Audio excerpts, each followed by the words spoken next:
या world IVF day OSS wheel of hope फिरवा आणि मोफत IVF जिंका।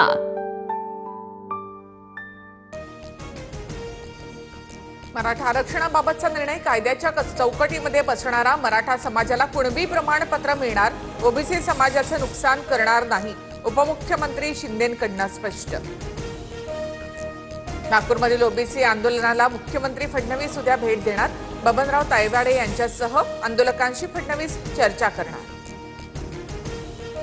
कोणत्याही जातीला दुसऱ्या जातीमध्ये टाकण्याचा सरकारला अधिकार नाही, जात बदलता येत नाही, न्यायालयामध्ये जाणार, छगन भुजबळांकडून स्पष्ट।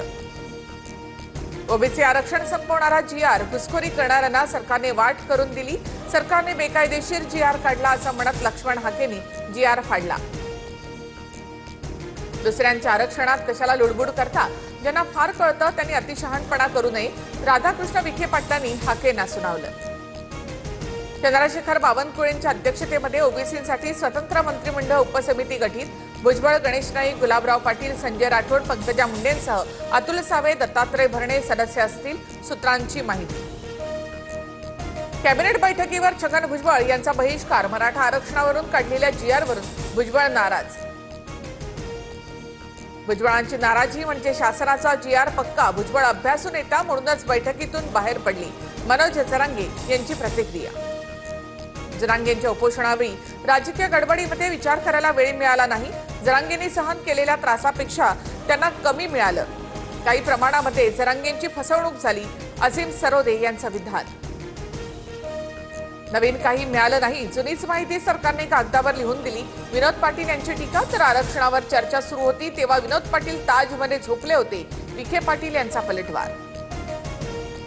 आरक्षणालाच विरोध असणारा पक्ष कुणाचं भलं करेल, फसवणूक होते हे मराठा समाजाच्या लक्षात यायला हवं होतं, विजय वडेट्टीवार यांचं वक्तव्य।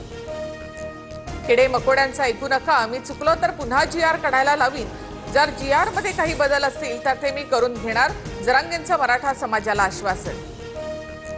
सरकारच्या GR ने ओबीसींचं कोणतंही नुकसान झालेलं नाही, ओबीसी नेते बबनराव तायवाडे यांचं वक्तव्य। टीकाकार असलो तरी कालचं श्रेय फडणवीसांचंच, फडणवीसांच्या संयमाचं कौतुक, संजय राऊतांकडनं मुख्यमंत्र्यांचं कौतुक। संजय राऊत यांना उशिरा सुचलेलं शहाणपण त्यांना उशिरा सुचतं, त्यामुळे त्यांच्या पक्षाची वाताहत होती, राधाकृष्ण विखे पाटलांचा राऊतांना टोला।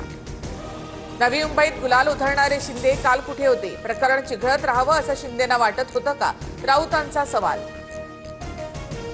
जरांगेंच्या आंदोलनासंदर्भात 4 आठवड्यानं पुन्हा सुनावणी, सर्व प्रतिवाद्यांना प्रतिज्ञापत्र सादर करण्याचे निर्देश, कोर्टाकडून सार्वजनिक मालमत्तेच्या नुकसानीचा प्रश्न उपस्थित।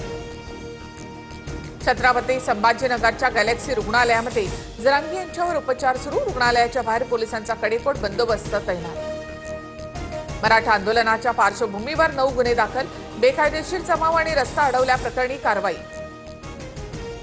मुंबई बँकेकडून मुख्यमंत्री लाडकी बहीण लाभार्थी महिलांना 0% व्याजदरानं कर्ज योजनेचा शुभारंभ, मुख्यमंत्री फडणवीसांच्या व्हिडिओ कॉलवरून लाडक्या बहिणींशी संवाद। लंडनमधील महाराष्ट्र भवनासाठी 5 कोटींचा निधी, मुख्यमंत्री देवेंद्र फडणवीसांच्या हस्ते धनादेश सुपूर्द। नंदुरबार जिल्ह्यातील चिडमाळ गावात रस्ता नसल्यामुळे गर्भवती महिलेला झोळीतून नेण्याची वेळ, 4 किलोमीटरची पायपीट करत महिलेला रुग्णालयापर्यंत पोहोचवलं। कोल्हापूरच्या राधानगरी धरण क्षेत्रामध्ये पावसाचा जोर कायम, राधानगरी धरणाचा स्वयंचलित दरवाजा पुन्हा उघडला, धरणातून 1900 क्युसेक्सनं विसर्ग सुरू, पंचगंगा नदीच्या पाणी पातळीमध्ये वाढ। पंजाब, हिमाचल, उत्तराखंड, काश्मीरमधून मुसळधार पाऊस, पावसामुळे गुरुग्राम, चंदीगड, नोएडामधील शाळांना सुट्टी, पंजाबमधील 1400 गावांना पुराचा फटका, पुरामध्ये आतापर्यंत 30 पेक्षा अधिक जणांचा मृत्यू। वायव्य भारतामध्ये पावसामुळे सतलज नदीला पूर येण्याची शक्यता, परराष्ट्र मंत्रालयाकडून पाकिस्तानला इशारा, तावी नदीच्या पुराबद्दल सुद्धा पाकिस्तानला इशारा। उत्तर भारतामध्ये मुसळधार पाऊस, गाझियाबादमधील बदरपूरमध्ये पूरस्थिती, नद्यांना पूर आल्यामुळे जनजीवन विस्कळीत। या world IVF day OSS wheel of hope फिरवा आणि मोफत IVF जिंका।